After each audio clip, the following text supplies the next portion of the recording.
फिल्मों के लिए लिखता हूं और इसलिए एक अलग धरातल पे मैं बाबा तुलसीदास से जुड़ता हूं। मैं एक लेखक की तरह आपको बता रहा हूं प्रबंध काव्य क्या होता है। प्रबंध काव्य यानी नॉवेल हो, सिनेमा हो, ये सब प्रबंध काव्य की कैटेगरी में आते हैं। प्रबंध काव्य की दो शर्तें हैं। पहली चीज, लिटरेचर के जो स्टूडेंट हैं हाथ उठा दें एक बार, यहाँ जो साहित्य पढ़ रहे हैं, देखिए इतने लोग हैं, आप समझ रहे हैं मैं क्या कह रहा हूं।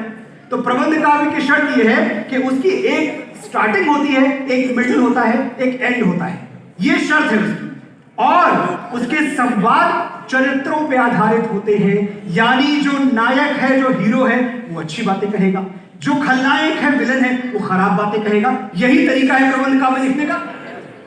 तो एक बार जरा आप पन्ने पलटे और जाएं, रेफरेंस टू कॉन्टेक्स्ट पढ़ के देखें रामचरितमानस को, सुंदर कांड का वो अंश जहां के 3 दिन भगवान बैठे हुए हैं, समुद्र से मार्ग मांग रहे हैं, विनय न मानत जलद जड़ गए 3 दिन बीत, बोले राम संभोग तब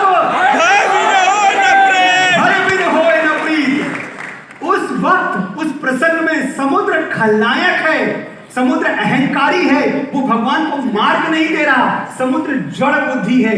ये समुद्र स्वयं कहता है कि मेरे पास बुद्धि नहीं है, मैं जड़ हूं।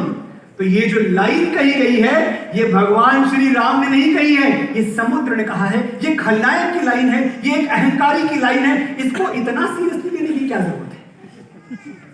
अगर देखिए, एक पिक्चर मैंने भी लिखी है, संवाद लिखे हैं बाहुबली के, तो बाहुबली के संवाद में मैंने अमरेंद्र बाहुबली के भी डायलॉग लिखे, मैंने शिवगामी के भी लिखे, मैंने कटप्पा के भी लिखे, मैंने महेंद्र बाहुबली के भी लिखे, और मैंने भल्लाल देव के भी लिखे,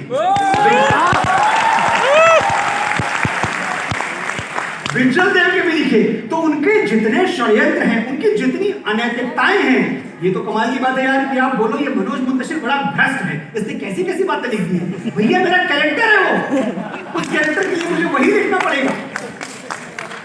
बाबा तुलसी, देखिए एक तो बहुत सारी ऐसी हमें बातें बताई गई कि ठीक है शायद छपने में अशुद्धि थी, ये जितने भी वर्जन्स हैं सबको मेरा प्रणाम, सब सही होगा। लेकिन मैं इतना समझ पाया हूं कि अगर कोई अशुद्धि नहीं भी थी, अगर ये चौपाई है भी उसमें, तो ये एक खलनायक बोल रहा है, ये एक बेवकूफ बोल रहा है, मंद बुद्धि बोल रहा है, जड़ बुद्धि बोल रहा है, अहंकारी बोल रहा है। वो बाबा तुलसीदास के विचार कैसे हो गए? वो मेरे भगवान श्री राम के विचार कैसे हो गए? वो भगवान श्री राम जो अहिल्या को अपने पैरों से छू के जीवित कर देते हैं, जो शबरी के जूठे पैर खाते हैं, निषाद राज को अपने बगल में उठाते हैं, जो केवट के आगे सर झुका देते हैं, ऐसे महान चरित्र को आप ये बताएं कि वंचित समाज से इनको द्रोह था।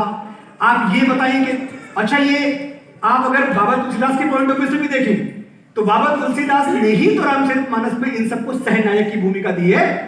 क्या लगता है आपको जब मैं केवट कहता हूं तो आपको हीरो ही याद आता है ना, एक सहनायक ही याद आता है।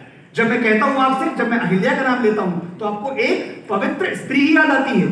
इन सबको इतनी बड़ी भूमिकाएं किसने दी है रामचरितमानस में? बाबा तुलसीदास ने दी है। अगर वो द्रोही होते, अगर वो वंचित समाज के द्रोही होते, से के विरोधी होते, अगर आप ये मान लीजिए कि वो स्त्रियों के विरोधी होते, तो इन सबको इतनी बड़ी भूमिकाएं क्यों देते? खैर वापस लौटते हैं। मैं ये कह रहा था कि मैं उस भारत से आता हूं जो ठुकराए हुए लोगों की शरणस्थली बन जाता है और 7 समंदर पार परदेशियों को भी सिस्टर्स एंड ब्रदर्स कह के बुलाता है।